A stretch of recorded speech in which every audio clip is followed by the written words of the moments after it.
Oh, hey, didn't see you there. My name's Jordan from the Circus Catch, and welcome to a brand new edition of our Super Bowl special. We've got a locked and loaded lineup today. Guests from all over the valley are joining us. I've got the boys on deck ready to talk coaching carousel, ready to talk about the NFL honors, and most importantly, ready to talk Super Bowl. Now, I know what you're saying. Jordan, your team is not in the Super Bowl. You can't get all decked out in Rams gear. Well, guess what? When you get your own show, you can get all decked out in your team's gear. That's just fine. And also, my team was in the Super Bowl 2 years ago, and we won. You know, not like some other franchises that have waited 29 years to win a Super Bowl. Not going to mention any names. So until Sunday, until anybody proves me wrong, I'm going to deck out in this all I want. Welcome to our new Super Bowl special. The episode begins right about now. Welcome to the Circus Catch. Ow! Rewind it back, give a listen, tell me I'm wrong. I'm becoming a social media guru.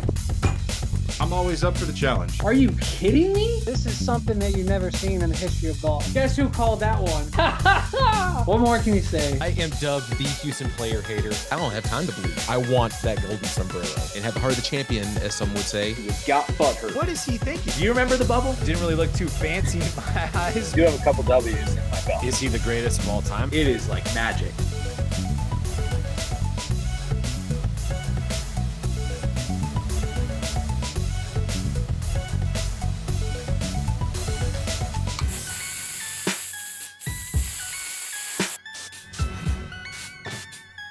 Ladies and gentlemen, boys and girls, we made it to the week of the Super Bowl. Welcome back to the Circus Catch. I'm Jordan Wright. We have a full crew with us today. We've got Austin, we've got Jesse, and we've got Jackson. Fellas, welcome to the show. What's going on, Jordan? Why you gotta greet me last? Oh, week, baby. Let's go. Jackson's dead because he got caught last. No particular reason. Don't take it too personal. I still love you, Jackson. I just looked at Austin first because he's the only one of us wearing a jersey today on the week of Super Bowl. I almost wore a jersey too, but I feel like I wear too many jerseys on this show. Hey, you got to support. I mean, you have the flag in the background. You might as well throw on I got the flag. I got the championship hat right here. It is a clean hat. LA on the side. That is a good hat, right? No surprise. The big name that everybody's talking about right now is Bill Belichick not landing a head coaching job. He's going to be out of the NFL for the first time in nearly a quarter century. I'll go first. I just think it's a youth movement going on in the NFL with a lot of these owners. They're looking for another more head coaches that can connect with these young players coming in and trying to develop a certain culture that maybe has passed the Bill Belichick era. And I just think it's a big time youth movement. Not much more to say than that. Yeah, that's all you really can say, Austin. He's an old guy and he doesn't say much. He grumbles all the time, and he doesn't connect with the young crew very well. So time to move on, man. Another thing is probably the fact that he wanted a little bit more power than just being a head coach, having some front office pull. And that's probably what a lot of these franchises are not wanting to give, especially if you look at what has gone on in New England while after post-Tom, some of Bill's draft picks have not been the best. And it sucks because it's going to be weird watching a game this upcoming season without Bill Belichick on a sideline, unless he decides to go the college route, which I doubt it. You're saying you don't want his dog making draft picks, Jackson? Come on. I don't even trust Fozzie with making draft picks. But yeah, Jackson, I think you're absolutely right on that. I think that there was too much of what he wanted that sort of drove teams away from him, namely the Atlanta Falcons. I think that Belichick is one of the greatest minds we've ever seen in football, but I think that he wants too much from an organization that's trying to rebuild, not in his image. Like we said, he hasn't really had much success drafting offensively, and I think that's one thing that they need to focus on going forward is their offensive mindset because of all the talent that's on there. I don't think Belichick is the guy, but I am truly, truly shocked he does not have a job in the NFL right now. If he was to sign like a 5-year contract, how many years are you going to get fully of Bill Belichick? I don't think there was a lot of teams available that were like, okay, well, if we get him, we're going to be instant Super Bowl contenders. Would you call the Falcons instant contenders if they got Bill Belichick? I don't think so. And it might take 2-3 years. And is he really available for those full 2-3 years? And are you going to get full on Bill Belichick? I mean, at this point in his career, he could be checked out. You never know. I'm not saying he is, but are you going to get the full on committed Patriots Bill Belichick? And I think that was a big question for a lot of these organizations as well. Do you think that Belichick would be a defensive coordinator for Dallas, be just waiting, just man in waiting if Jerry decides to finally cut bait with Mike McCarthy after next season, since he only has 1 year left on his contract? And then here comes Bill scooping on in, taking over. I think he would take a year off and then take that job after McCarthy walks away. Yeah, there's nothing in my mind tells me that Belichick would want to be second man in charge, especially considering he's been the head coach plus GM for de facto GM for New England for the past 2 decades. So Yeah. I don't think that would suit him very well either. I got to talk about the college reign coming to the NFL with Jim Harbaugh just winning a national championship, guys. You know, we saw the effect of what happened with Brandon Staley, that horrendous loss. Knew he wasn't going to last. They fired him right like that. But to bring in Jim Harbaugh back to the NFL, oh man, I don't personally think that the Chargers are the right fit for a guy like Harbaugh. I think it is a good fit for him personally because he's inheriting Justin Herbert, who is one of the best quarterbacks in the league, despite what Emmanuel Acho might think. He is one of the best quarterbacks in the league. He has won some things. The Chargers have a lot of good pieces. Obviously, they're not going to be able to keep everybody because the cap situation is pretty dastardly over there. But the defense is solid. They should win a lot of games. You got a really tough division. That's the only thing I would say is you got obviously Kansas City, who is year after year after year, they find ways to win. You got a proven head coach in Sean Payton, not necessarily a proven roster over there in Denver. You got the Raiders, who are always a problem in division for a lot of these teams. So that's going to be the tough part for me. But I think there's a lot of key pieces there and a lot of reasons that Harbaugh would want to take on this job. You hit something that I was going to mention about the cap. The Chargers are in a bad cap situation because that's one of the things that they need to try to revamp and try to make some moves, because I think they're going to be close to 40 million over the cap. Mm-hmm. And they need to restructure. They need to figure out some things. And just the fact that if Harbaugh was able to convince ownership in Los Angeles for the Chargers to bring in his people and get the right people around, the right type of medicals, all these things, because you look at some players for the Chargers in recent history, just injuries have been bad, like Mike Williams, even Keenan Allen at times, Austin Eckler. And I understand that trying to get the correct type of regimen for like treating injuries, maybe that's one of those things that probably Harbaugh was able to relay in there. But I think that Vrabel was, if it wasn't going to be Harbaugh, Vrabel probably could have been the second choice. I don't think that Belichick had any stake going over to Los Angeles. I mean, I think one of the biggest things that we've heard in the last couple of years is that Harbaugh loves Herbert, loves him. He's spoken multiple times about how he thinks he's one of the best quarterbacks. I mean, Jordan stated, obviously, he is one of the best. So I think that excitement factor alone, he could sell the Spanos family on why he should be the head coach of the Chargers. Are they in salary cap hell? Yeah, absolutely. They're going to have a tough time for the next couple of years, but we're not saying that Jim Harbaugh is going to make them a Super Bowl contender right away, but in a few years, 2-3 years, they should definitely be a playoff team down the road. I mean, they're close to being a playoff team now. They have the right pieces, and what they need is somebody that can get them over the hump in very close games. We've seen this every single year. They lose tight games after tight games after tight games. I think they've set records on how many tight games that they lose. I mean, it seems like they lose every single one. So Harbaugh could be that missing piece that puts them over the edge and also develops Herbert into what he's supposed to be. So those kind of maybe last second calls down the stretch in the fourth quarter, and then developing one of the best quarterbacks into maybe being a top 3 quarterback. I mean, it sounds like a pretty solid fit to me, but don't expect Charger fans to be the Chargers to be a contender in the next, probably year, 2 years. Probably going to take like more like 3 or 4 years. I don't know. Yeah, I don't know. Just because Super Wildcard Weekend 2 years ago, They had that game against the Jaguars.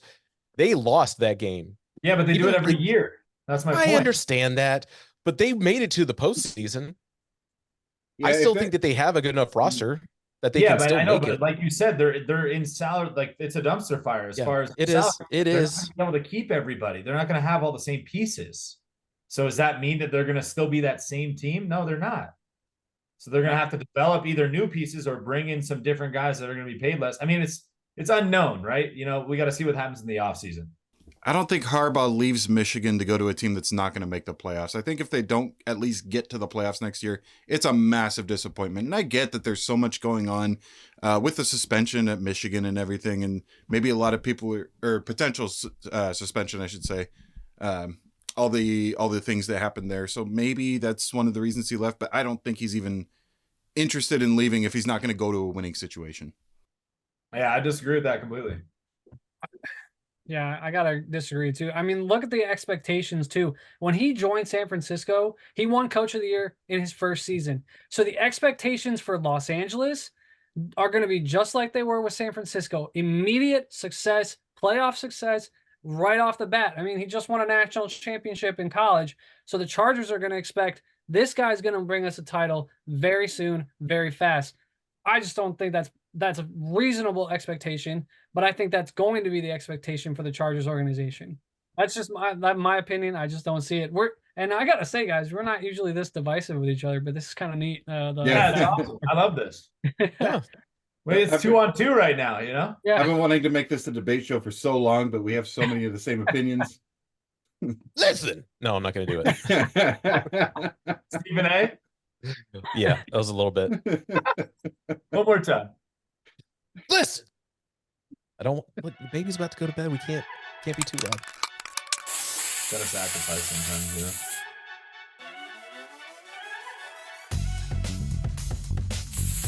It's incredibly hard for me to believe that Bill Belichick didn't get a job this offseason. One of Bill Belichick's proteges, Rob Gronkowski, decided to do something pretty strange last year. He called it the kick of destiny. He's going to try it again this year, and if it's anything like last year, I'm not going to be impressed. So, what we decided to do here at the Circus Catch is do our own kick of destiny. I brought in a very special friend to help us out with just that task. Have you ever been mad about your team's kicking situation? I know I have. Trust me, I'm a Rams fan. Well, one person decided to do something about it. Ladies and gentlemen, my friend Asa. Asa, welcome to the show. Thanks for having me. Yeah, of course. Thanks for coming on. You're always welcome. This is super cool. I've never been on a sports podcast before. I hadn't until last year when I started mine. So you're in good company. Hell yeah. Asa, I do want to talk to you about a couple things. First of all, just a side note away from sports real quick. How's the band doing, man? Band's good. We slowed down a little bit between like touring and trying to write. I've had writer's block for like going on years now, and it sucks. Been there. Yeah. So like, between all of that, like we slowed down. We're trying to pick it back up. We're rehearsing again. We're doing a lot more new covers. We're going to start writing more original music here soon-ish. But yeah, Nice. cool stuff. Big things coming, as the local bands like to say. They're always saying that, Yeah, right? always. We have a lot of mutual friends, so a lot of people already know the name of your band. But for those of you who don't, his band is For the Record. They are keeping ska alive and well. Go check them out. I know 3 Jaguars fans. You're one of them. Not a lot of presence here in the Central Valley. No, Why none. did you become a Jaguars fan? So many moons ago, when I was a wee lad of 8 years old, I grew up a Cowboys fan. Sorry. I know. I feel like that's like child abuse, but that's a horse of a different color. It's a different podcast.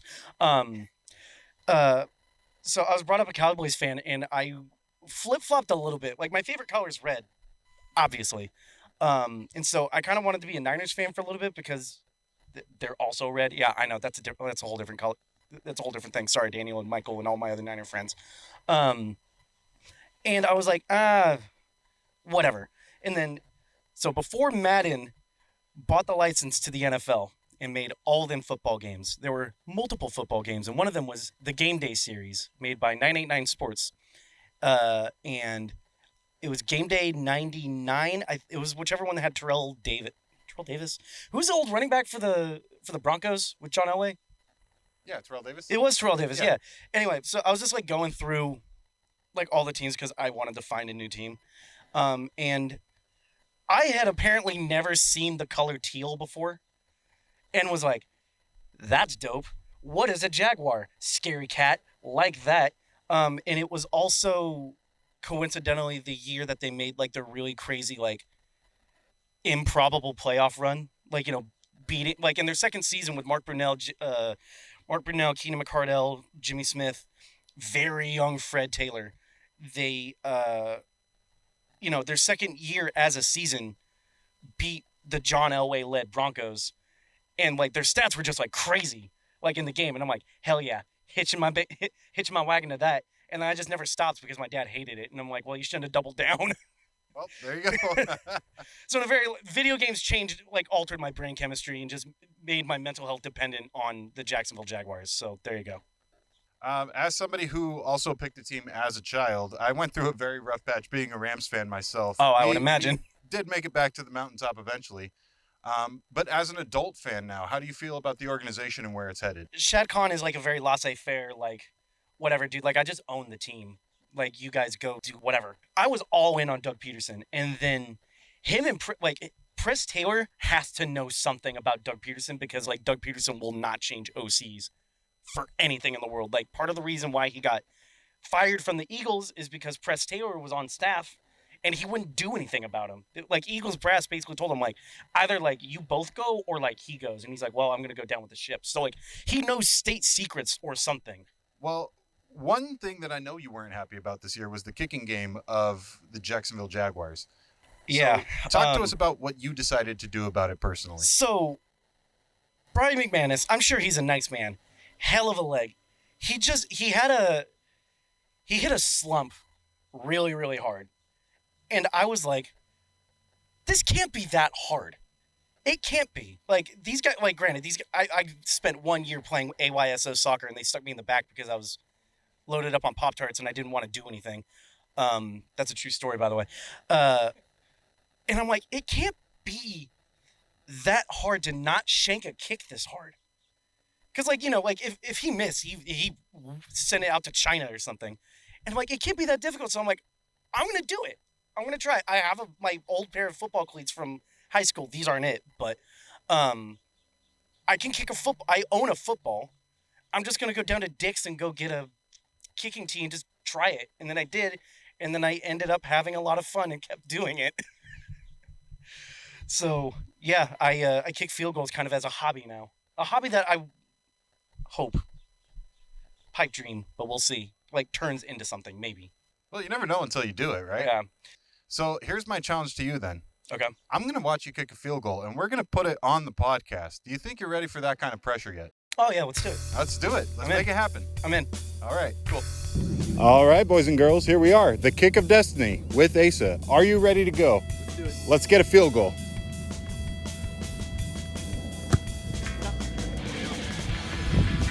That's good. That's 3 points. Sign me.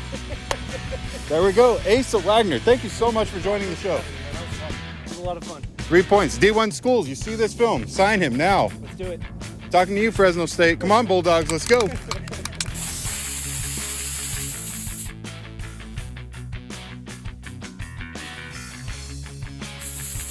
Yeah, beat that, Gronk. Bet you can't. Well, now that that's out of the way, let's go ahead and go back a couple weeks, talk about these AFC and NFC Championship matchups and how we got to this point in the season. Guys, let's talk about this AFC Championship game between the Baltimore Ravens and the Kansas City Chiefs. I'll start, and I will say that my word for this championship was, well, it's going to be 2 words. Too bright. The lights were too bright for the Baltimore Ravens, namely Lamar Jackson. I hate to even say that because of how good they were this season and how good of a job he did, especially in the divisional game where he came back and took over in the second half. But man, these Chiefs just took it to him on the road too. It was a disappointing showing out for the Baltimore Ravens, and I felt like they were the team of destiny this year. We saw how good they were against the San Francisco 49ers. If they made it to the Super Bowl, they could have whumped on them again.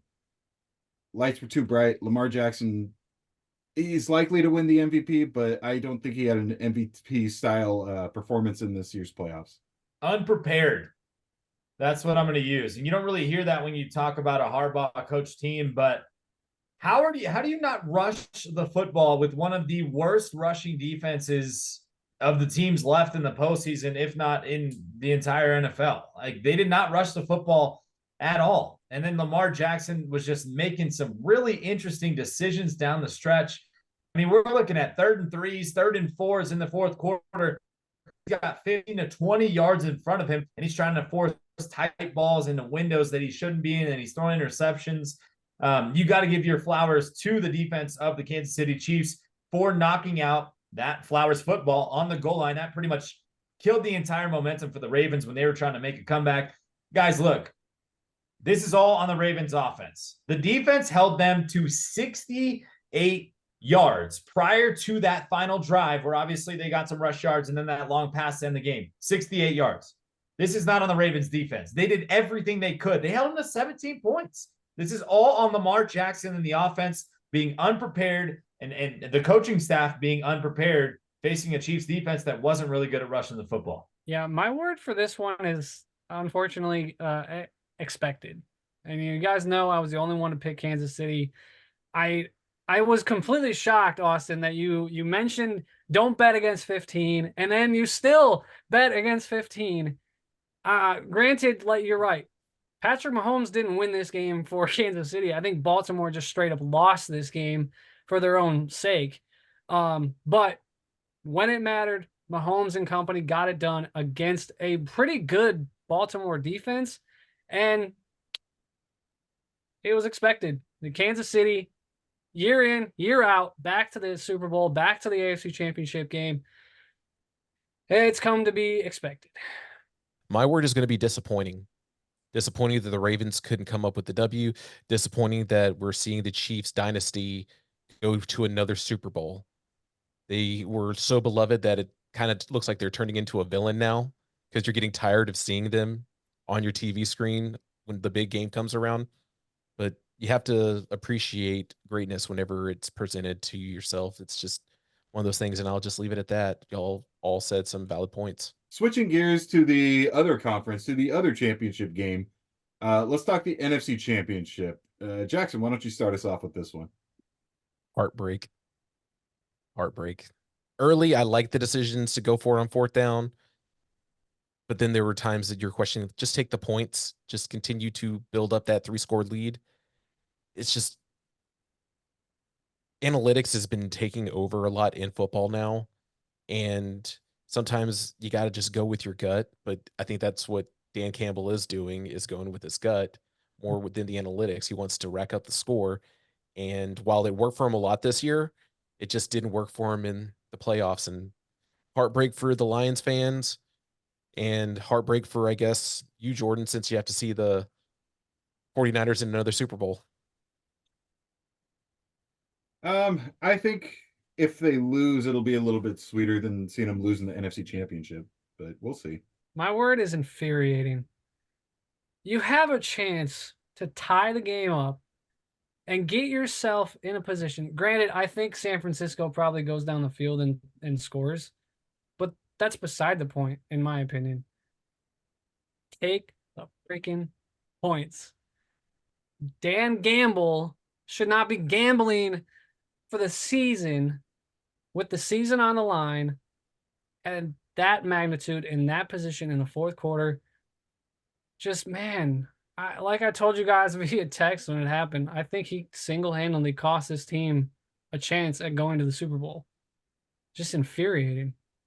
You guys both hit it on the head. Infuriating is a great word. Mine is historic because no team in the NFC Championship game has come back from a 17-point deficit. It's going to be historic, obviously, on both sides. It's going to be one of the worst losses in the Detroit Lions organization, and then also historic for the 49ers being able to come back like that. The first 4th down, I will say I did understand, and it was the wide receivers of Detroit that really cost them that one. Obviously, Reynolds should have caught that ball. And then the wide receivers the rest of the game really did not help out Jared Goff.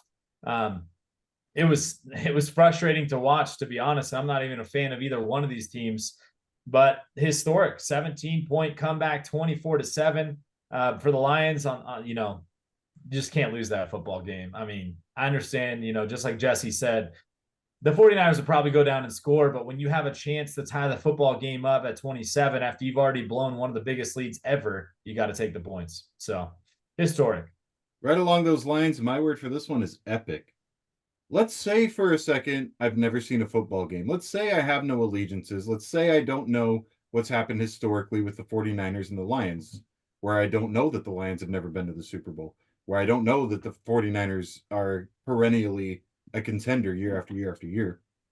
This was an epic comeback, and let's not get that lost in what happened on the Detroit side, where Dan Campbell threw away a giant lead. I think this was an epic game, and I think that the 49ers showed that they are a good team. Not just that they got here by accident, not that Brock Purdy's a bad player, but that they have a good guy behind center, that they have really solid pieces on defense that kept the Lions from scoring very much in the second half, and that CMC can get this done, Debo can get this done, Ayuk can get this done. George Kittle's possibly the best tight end in the league right now. I think that this goes down as one of the best games, not only in Niners history, but in playoff history. So epic game. Was the Dan Quinn thing on purpose? Yes. Yes, it was. Okay, good. That was great. That was fantastic. That was awesome.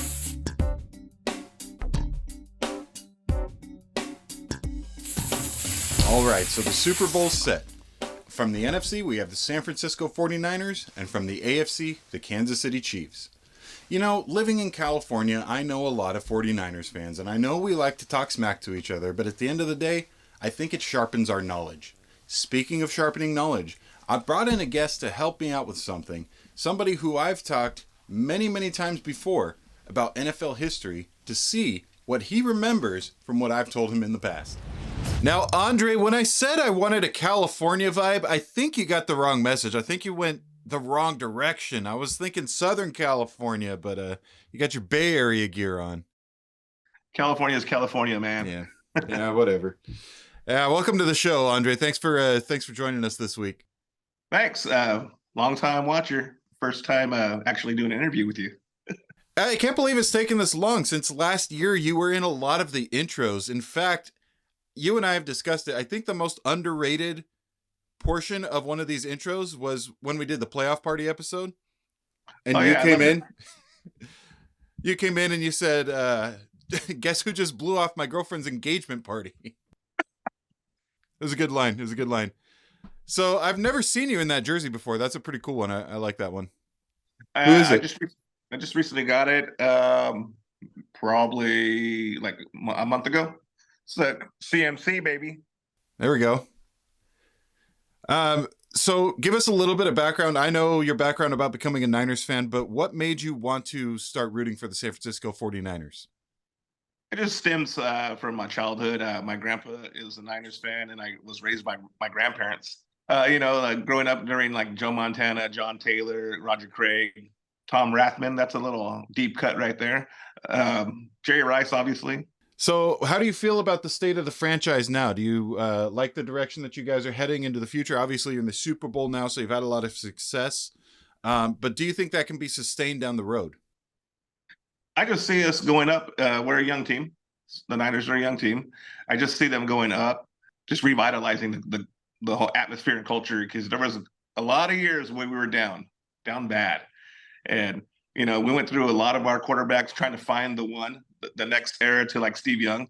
And we thought we had it with a couple of them. But I kind of think Purdy's the one. I think he's pretty good. Not to throw salt on the wound, but it's been a while since the 49ers have won a Super Bowl. What would winning the 6th title in franchise history mean to the city, the Bay Area, and the whole 49ers community? It's been a long time coming. We've had a few heartbreaks in the past, and those ones were tough to deal with. And like especially last year's championship game, that was pretty tough to deal with, because just the way it's not the way you want to see any game like end or even start. But I think it's going to mean a lot to the whole Niner Empire and the city itself. I think they need a dub. It's been a while. We've spent a lot of nights together just talking about sports all night long and annoying the crap out of other people because they're tired of talking about it, and we could go on forever. But I'm going to test your knowledge right now. One thing I didn't let you know about, if you do win this trivia contest right now, you are going to receive a $100 gift card to Number One Sports Fan. Some of them are softballs, some of them not so much. Do you think you have what it takes to win this contest right now? Let's get it going. Let's do it. All right. Question number 1. This is the only quarterback in NFL history to go 4-0 in the Super Bowl. That's Joe Montana. Joe Montana is the correct answer. All right, we've got the first one off the board. Other than Joe Montana, this is the only other quarterback to lead the 49ers to a Super Bowl victory. That's Steve Young. Steve Young, all right, 2 right off the bat. He is the all-time rushing leader in 49ers history. Frank Gore. Frank Gore is correct, 3-0. Directly before they played in Levi Stadium, this iconic venue was home of the 49ers. Candlestick. Candlestick Park. All right, we're on a tear right now. All right, question number 5. Who has the most receiving yards in NFL history? That's Jerry Rice, I believe. Jerry Rice. Got 5. All right, softballs are out of the way. Let's get a little bit harder now. Outside of Mahomes, he is the only other quarterback to win a Super Bowl with the Chiefs. Len Dawson. Len Dawson is the correct answer. Nice. This iconic family owns the Chiefs. Ooh.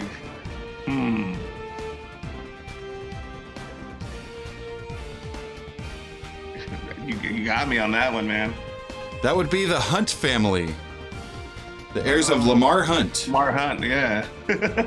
The all-time leading receiver for the Kansas City Chiefs is this superstar. So you got me with these Chiefs questions, man. Oh, Tyreek Hill? I don't know.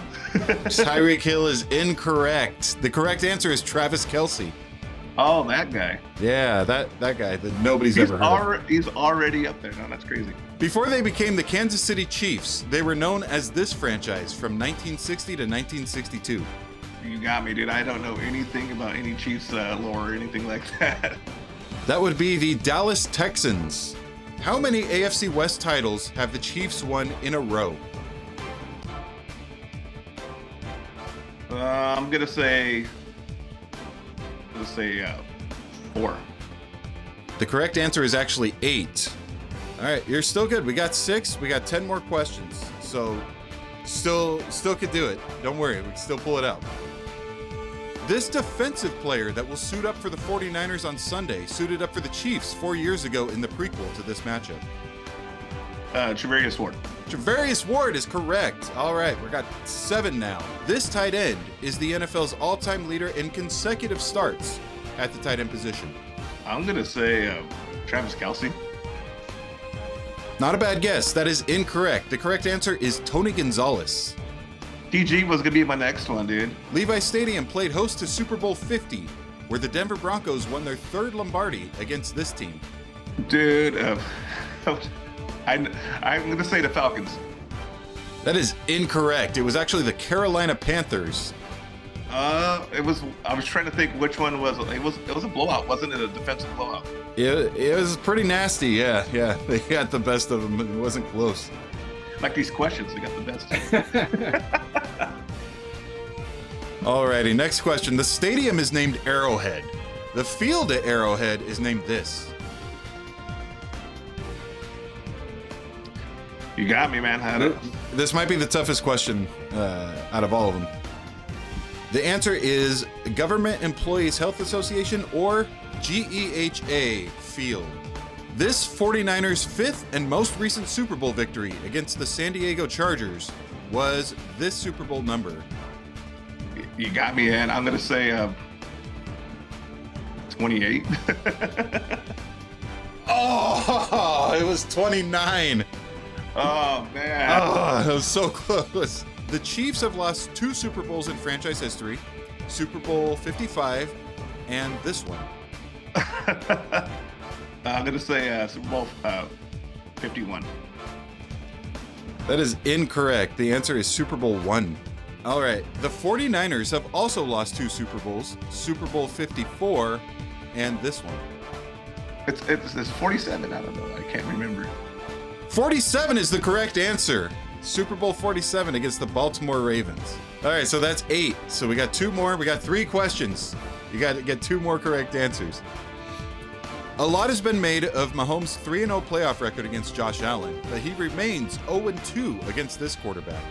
And it's on the AFC too, right? I didn't say that. Oh, you didn't say that, huh? I'll give you a hint. One of them, he was in the AFC. One of them, he was in the NFC. Tom Brady. Tom Brady is the correct answer, yes. And he will never get a shot at beating him in the playoffs. He All might right. come back. I mean, knowing Brady, it's a possibility. All right, Andre. Got 9 correct. Got 2 more questions. Let's see if you get it on this one. This player scored the last Super Bowl touchdown for the 49ers.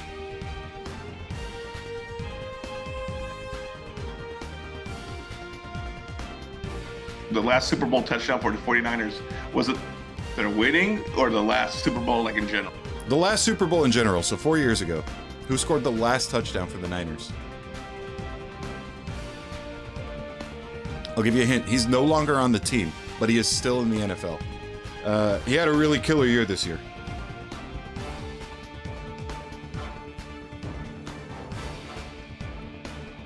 And he was on the Niners killer year.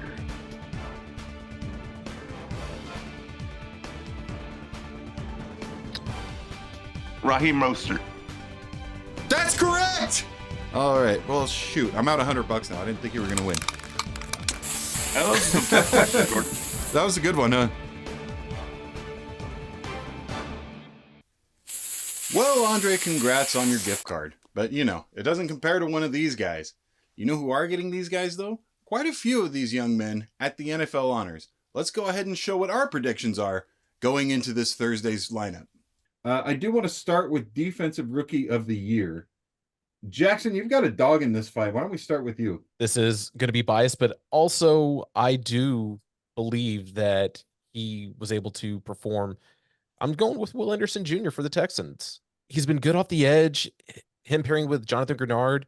I know that Grenard had more sacks for the Texans, but coming in your rookie season, making such a difference. I just love the way that Will Anderson is kind of developed as a player, coming from Alabama, being the 3rd pick of the draft. Yeah, I'm that's going to be my pick for defensive play of the year, defensive rookie of the year, and that's going to be Will Anderson Jr. So there is a Ram who is nominated. I seriously doubt he's going to win.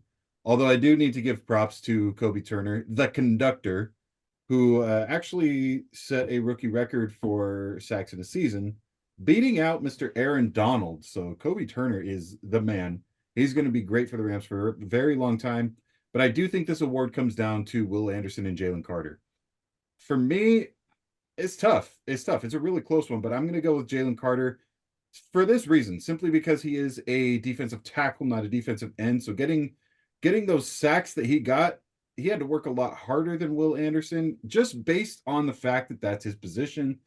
He was the one bright spot on an otherwise lackluster Philadelphia Eagles defense this year. So I'm going Jalen Carter on this one. I was convinced in the last 3 or 4 weeks of the regular season that Will Anderson Jr. was the defensive rookie of the year. 7 sacks, 10 tackles for loss, 22 QB hits. And I think his impact on the game, not necessarily the statistics, kind of like what TJ Watt does, was greater than the other rookies that are in this conversation. I think he provided a great pass rush and also, a producer of sacks and tackles for loss for the Houston Texans defense. And that's it. Defensive rookie of the year, Will Anderson Jr. I'm going to kind of side with Jordan for the specific reasons that he just mentioned. So I can't really say too much, but Jalen Carter for the Eagles, defensive tackle. Just based on the position he plays and having the number of sacks and being the disruptor that he was on, like Jordan said, a terrible Eagles defense. He gets my nod just slightly over Will Anderson. All right, guys. Offensive Rookie of the Year. I think we all know who's taking this one home, right? It's Puka Nacua. Oh man, if CJ Stroud didn't have the year that he had, it would very clearly be Puka Nacua. I'm going to take a page out of Jackson's book and go with my heart and say that it's going to be Puka Nacua. I don't think my head agrees with me on that one. Just because CJ Stroud had a phenomenal year as well. Third in the league in passing yards. 4108. We're looking at a 23-5 touchdown to interception ratio. QBR was a little bit down. It was 57.4. That's 15th best in the league. But there's really not much to complain about with him. He turned that franchise from worst to first in that division. Had a super solid game in the wild card. But Puka Nacua is the all-time leader in receptions and receiving yards for a rookie. Nobody else has done what he's done. That's history being made right there. So I'll take Puka Nacua on this one, guys. Yeah, I mean, you hit on a lot of important factors of why it should be Puka. Also, CJ Stroud missed a couple games, I believe, and that took him out of the conversation. If he plays in those games, his statistics probably be through the roof, and then it'd be even tighter. But what Puka did for being, Jordan, correct me if I'm wrong, a 6th-round draft pick, correct? 5th round. 5th-round draft pick. It's astonishing, right? I mean, almost 1,500 yards, 105 catches. Like you said, that was a record. 6 touchdowns, crazy playoff performance as well, where Cooper Kupp kind of took a back seat. He looks like somebody that might be here to stay. And, we're already talking fantasy. I can't wait to see where he's drafted next year. Yeah, I can't say I would be surprised if CJ Stroud wins it, but for me, it's Puka and it's not close. I mean, and this is no disrespect for CJ Stroud. Sorry, Jackson, but the expectations for CJ were there to bring the Houston Texans to a playoff spot in, whenever it was soon. He did, but nobody knew who Puka Nacua was. Maybe even Jordan didn't, coming 5th round, no expectations whatsoever. And all of a sudden, the NFL's all-time leader as a rookie in yards and receptions. That's incredible numbers, incredible stuff from a 5th-round guy. It's Puka, and sorry, guys, it's not even close. Well, I guess I will be disagreeing with all of you. I'm obviously taking CJ Stroud, and I'm not putting my bias on this one because it's got to be how good of an impactful player coming in. Now, if he did not get his concussion, he would have broken the rookie passing record with most passing yards for a season. And don't forget, before the season even started, people were questioning where CJ Stroud was drafted, and so many hot takes coming here and there that he was going into a bad situation in Houston. And while they didn't let the governor off until I think around the Bucs game, he started lighting it up. And then that concussion happened against the Jets. But it's mostly coming down to an impactful player.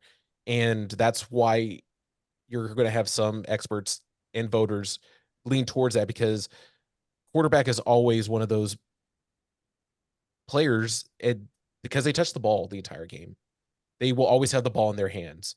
And that's one other reason why it'll come most likely for CJ Stroud to take the offensive rookie of the year. I did get to watch Puka Nacua in person just light up the field against both the Cardinals and the Browns this year. So that was special. I think maybe that plays into my decision a little bit, but only slightly. I have to say this, I'm pretty sure, before I state my comeback player of the year. No disrespect, no hate, no nothing towards Damar Hamlin.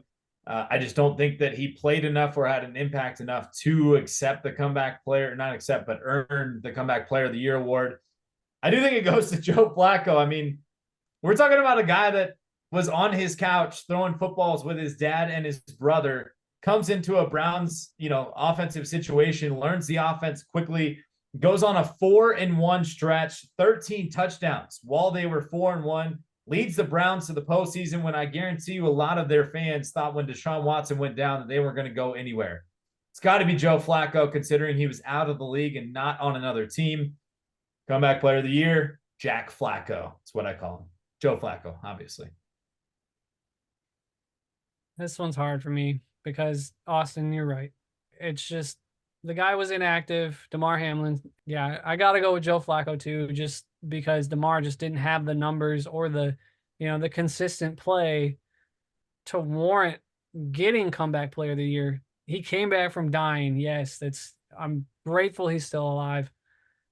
But man, you got to do something. You got to produce for your team in the following season to be a comeback player. You came back from life, but you didn't come back from that to play and to be successful on the field. And I agree with both of you the same about the whole DeMar Hamlin, what the impact that he had on the field, with you were saying, Jesse, about his being inactive a lot. I'm going to veer hard on this one. I'm suggesting Baker Mayfield be the comeback player of the year. Dude has been jettisoned from multiple franchises, and the fact that he earns the job in Tampa Bay, throws for over 4,000 yards, 28 touchdowns, 10 interceptions, 94. I believe that's a quarterback rating of a 94.6. Not great, but serviceable. And also winning the division for Tampa Bay, even though the NFC South is not that great. But getting a playoff win, beating the Eagles, then going off to Detroit.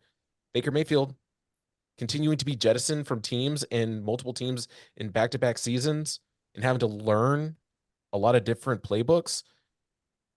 I'm not a Baker stan, but just what he's done, I got to respect it.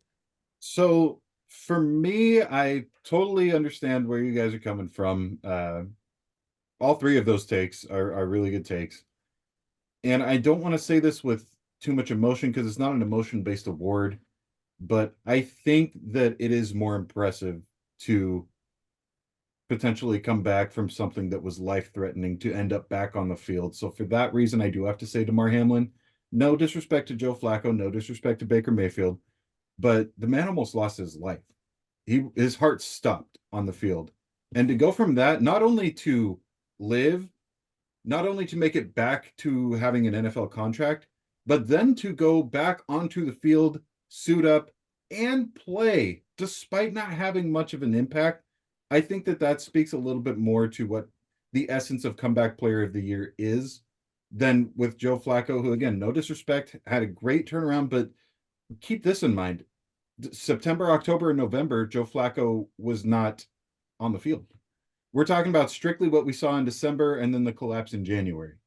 Baker Mayfield, I didn't know you were going to have that take, so I didn't have anything prepared for that. And I love Baker. He had a really good couple games there with the Rams at the end of last year. Obviously, a great choice, but at the same time, he's young. He's a number one overall pick. I think we kind of expect him to be a little bit better than what it showed in Carolina. So for me, this award goes to DeMar Hamlin. Well, as much as I kind of trashed him when we did the NFC Championship game review, I still think AP Coach of the Year has got to be Dan Campbell for Detroit, for just doing what he did for this franchise, for that city, to bring them to the brink. Yes, I think he cost his team a shot at the Super Bowl, but he got his team to the brink of a Super Bowl. He got them in the position to do that with his gambling, with his gutsy calls. So for me, yes, I think D'Amico Ryans overshot expectations by far with Houston, but I also think Dan Campbell did it with Detroit, and he went farther in the playoffs. So for that reason, I take Dan Campbell. This is not trying to be any Houston bias. I know that I've picked a lot of Houston stuff, but I am going to go with D'Amico Ryans.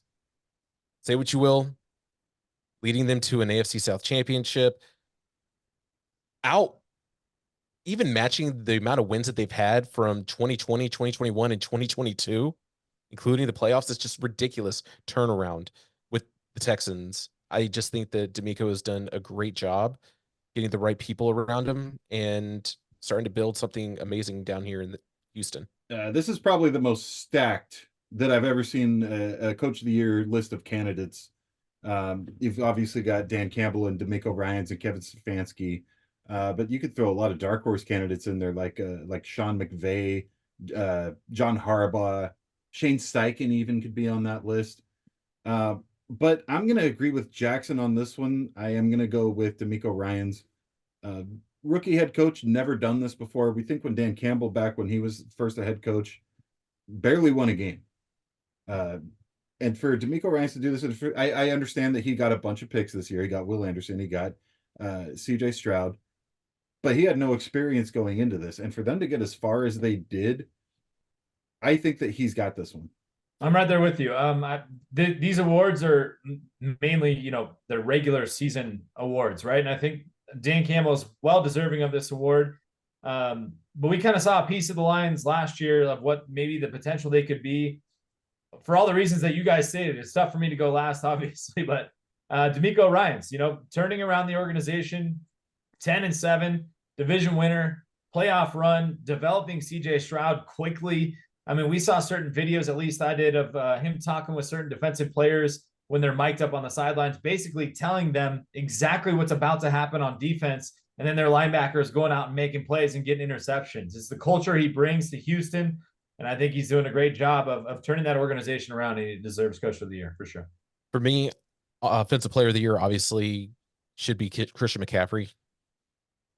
If Tyreek didn't get hurt, he was running away with, I think, Offensive Player of the Year.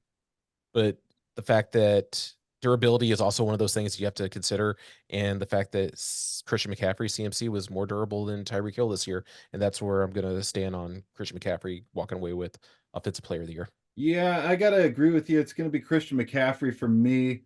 I think up until the end of the season, it was Tyreek Hill in that conversation, and I think CMC straight up stole it from him. CMC over 2,000 all-purpose yards and 20 all-purpose touchdowns. That's a very rare feat. That hardly ever happens. Last time I remember seeing that outside of this guy was with Marshall Faulk. So CMC's got this one for me. Again, for all the points that you guys stated, completely agree. CMC leads the NFL in scrimmage yards, 2,023 yards, many touchdowns. But I like Jackson's point with the durability factor. This is the healthiest we've seen CMC in his career so far. And I think because he stayed so durable and he was the leader, for San Francisco on offensive MVP. Yeah, I don't think this one's particularly close. Christian McCaffrey had a phenomenal season. You guys talked about it. Tyreek Hill losing those games with the injury, and I can go back and forth on whether or not Lamar Jackson is in that conversation. He is a finalist, as is CeeDee Lamb, but the all-purpose numbers, like you talked about, Jordan, it just puts it to another level for me, and that's why CMC's got this one in the bag. So switching it over to the defensive side, guys, this one was really tough for me as well, just like Defensive Rookie of the Year was. I think it comes down to realistically two guys for me, and that would be Myles Garrett and Micah Parsons. And I think for the same reason as when I picked Defensive Rookie of the Year, I think that the diversity of the positions that Micah Parsons can play puts him slightly over Myles Garrett for me. They both had really similar numbers in solo tackles, with 33 for Garrett and 36 for Parsons. They both had 14 sacks on the year. Garrett did have more forced fumbles, but I'm going to go Micah Parsons on this one, just by a little sliver. Micah Parsons, Defensive Player of the Year. He came real close last year, and he almost had it. So I think this is the year he takes it home. I completely disagree with everything that you just said. I think it's absolutely disrespectful to not keep TJ Watt in this conversation. He is the best defensive lineman in the entire NFL, and it's not even close. I mean, 19 sacks, 36 quarterback hits. He is an absolute pocket destroyer in the NFL. Yeah, Micah Parsons can play many positions, but he does not get pressure on the quarterback like TJ Watt does. It's not even close. TJ Watt, defensive MVP.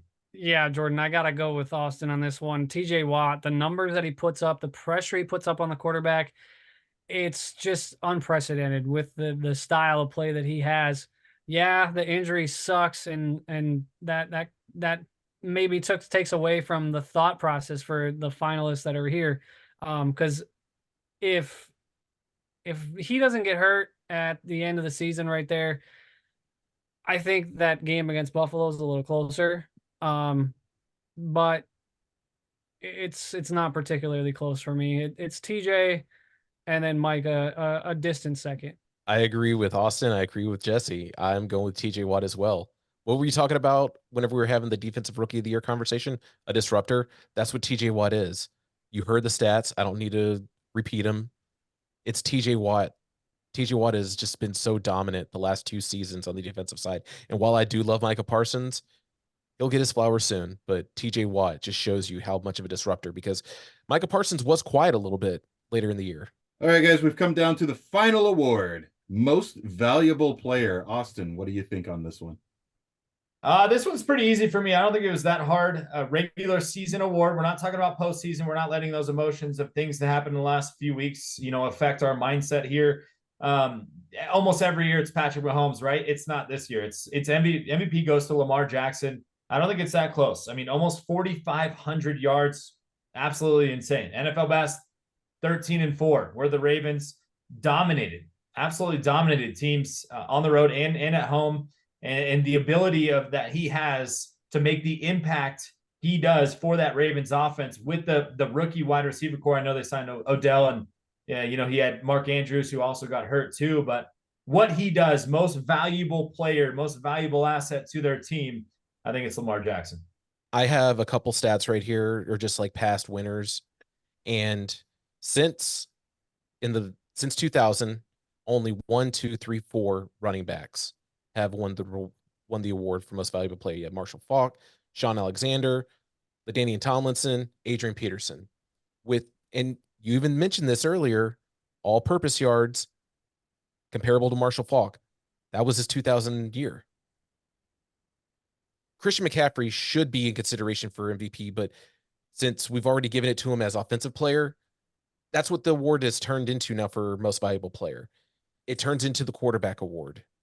It's been since 2012 that other than a quarterback has won the award, and that is pretty much why Lamar Jackson will win it. But I just wanted to throw that out there because people need to stop just always throwing it towards a quarterback and try to consider what these impactful running backs and even wide receivers have done on the field. Hell, the last time a defensive player won an MVP, 1986, Lawrence Taylor. Yeah, I don't really know what to say other than I think Jackson is 100% right, and that's why I think Lamar Jackson wins it. And it's a shame because I think that's the same thing in college sports as well with the Heisman Trophy. It goes to the best quarterback every single year, and it's just not fair to guys like Christian McCaffrey who are so valuable to their team and so productive all over the field, catching and running, that it's unfortunate to him, to guys like him.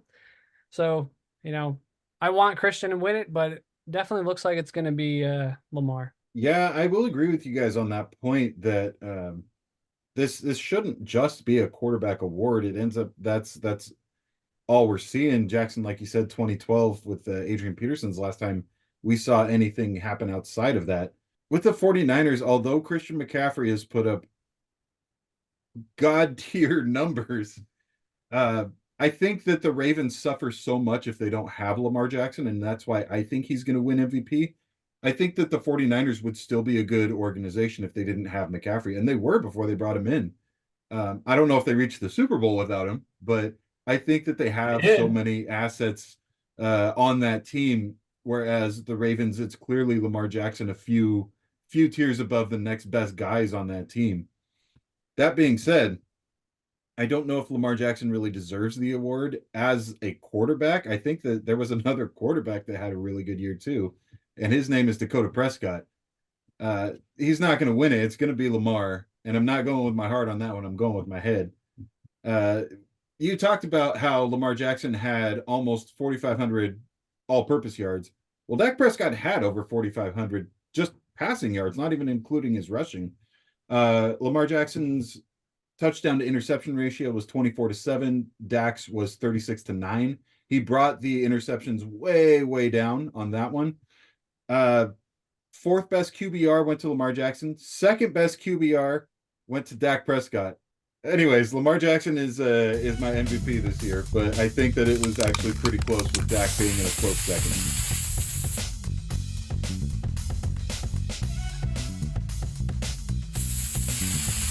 Oftentimes I forget that this podcast is made for all ages, and by all ages, I mean kids as well.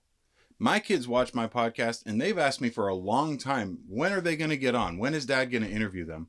Well, I decided if there was a week to interview them, it would be this week of the Super Bowl special. So without further ado, here's the debut of my sons on a podcast. And now the moment you've all been waiting for. My favorite Rams fans have decided to join the show. Ladies and gentlemen, my boys, Theo and Archer. Boys, welcome to the show. Thank you. Hi, guys.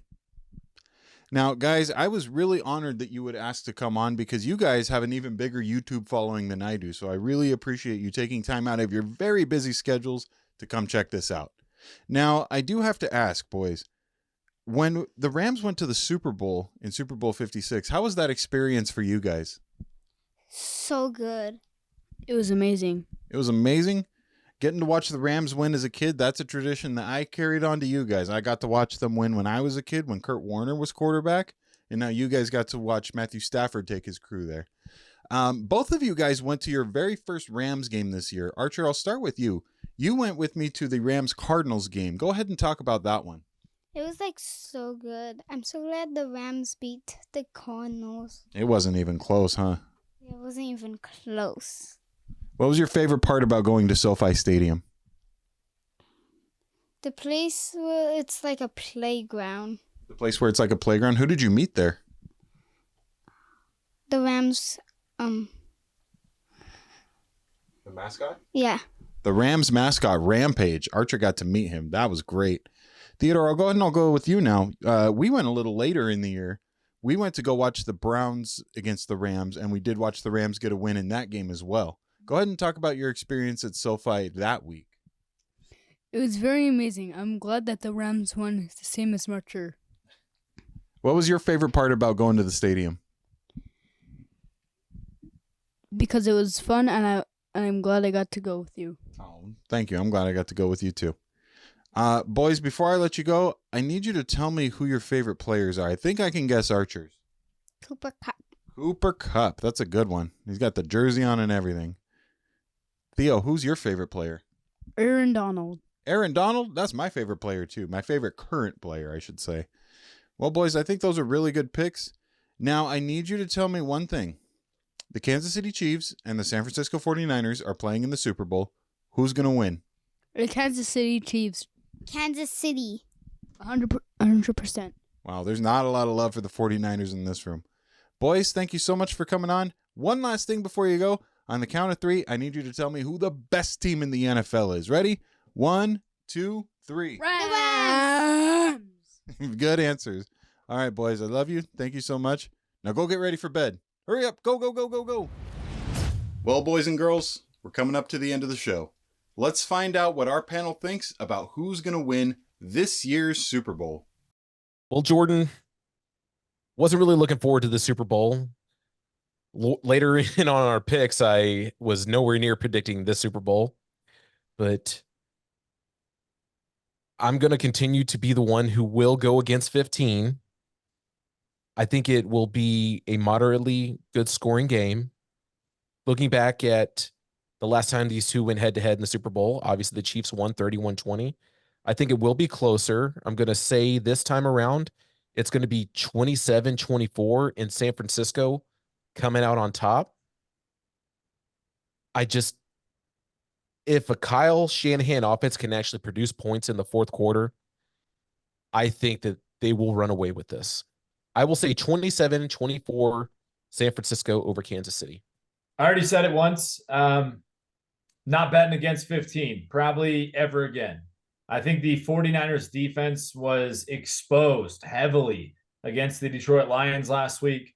I think the Chiefs offense fixes the issues that they had in the second half against the Ravens.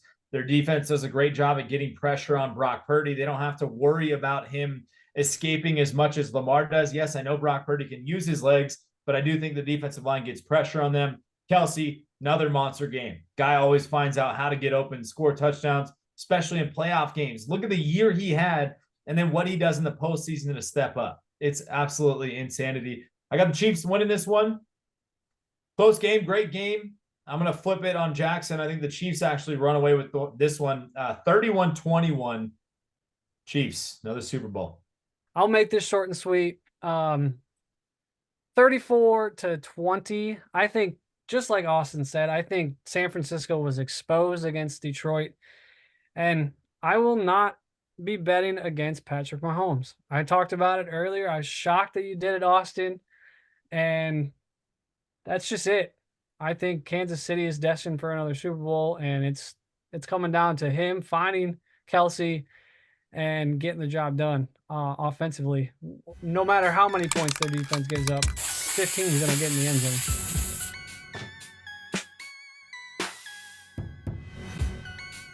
Well, there you have it, folks. That's pretty much going to wrap it up for us. Last thing I need to do, tell you what I think about this year's Super Bowl. We're getting a repeat of 4 years ago with Kansas City and San Francisco, but that doesn't mean the teams are at all similar to how they used to be. Back then, the Chiefs' driving force was their offense. Not that their offense still isn't potent, but their defense is really the catalyst of that team. With San Francisco, I'd have to say that it kind of flipped a little bit, where now their offense is really the catalyst, although their defense is pretty darn good too. I am also tired of hearing the Brock Purdy slander. I think Brock Purdy is a fantastic quarterback, but is he the elite guy that a lot of people are putting him out there to be? I don't necessarily think so. I think that the 49ers do have some weaknesses kind of all up and down their lineup. They were considered to be the most complete team, but we've seen in these playoffs them have to pull magic tricks out of their hats just to win. Do we think that's really going to happen against Patrick Mahomes and the Chiefs, and then on the other side, that Chiefs defense as well? Well, possibly. They are favored to win, after all. In fact, the 49ers have been favored to win every single game that they've played this year. In my experience, that hasn't turned out to always be a good thing. The last team that I can remember getting favored in every single one of their games was the 2007 Patriots. And guess what? They won all of their games, except the one that mattered. That was against the New York Giants, against Eli Manning, who did, as he famously quoted a couple days ago, beat Tom Brady twice. Now is it Patrick Mahomes' turn to beat the San Francisco 49ers twice? I think this game is going to be super tight no matter which way you look at it. I think you have two of the best coaches in the league, two of the sharpest minds in Andy Reid and Kyle Shanahan. And Super Bowls always have this kind of weird score to them for some reason. So, that being said, I am taking the Chiefs to slightly narrowly edge the San Francisco 49ers by a score of 26-25. Well, that's going to do it for our show today. Thank you guys so much for tuning in. We'll see you in the Super Bowl. Go 49ers, go Chiefs. Who are you picking? Let us know. We'll see you guys soon. Sayonara. Have a good night.